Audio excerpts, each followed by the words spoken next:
diwani wa kuteuliwa wa baraza la Mji Wete Mohamed Sulemani Othmani ameanza juhudi za kusaka mapato kwa ajili ya maendeleo ya baraza la Mji Wete, akifanya ziara katika soko la bandarini Wete, ambapo amesema lengo la ziara yake ni kuhimiza swala la kulipa kodi kwa wafanyabiashara.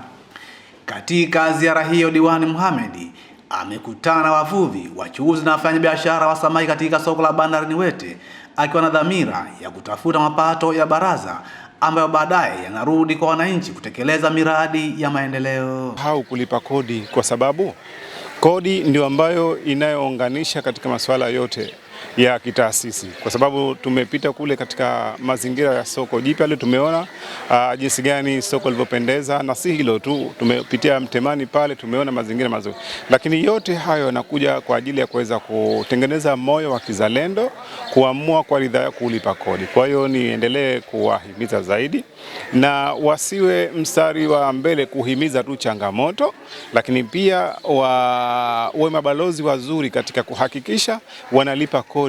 Upande wao, baadhi ya wavuvi na wafanyabiashara wa samaki katika soko la bandarini Wete wamepongeza ziara iliyofanywa na diwani huyo na kusema itasaidia kuboresha shughuli zao za kila siku bandarini hapo. Fika ndani ya baraza la madiwani, basi hili alizungumze. Mvuvi hatakiwi alipe percent katika pato analolivua siku moja, kwa sababu mvuvi anatakiwa yeye alipe, achangie usafi katika eneo, hata kama ni kiasi gani, asilipe 1%, kwa sababu mvuvi ana kodi nyingi ambazo kwa analipa. Mvuvi analipa leseni yake kama mvuvi ili atambulike. Mvuvi analipa leseni ya chombo anachokivulia.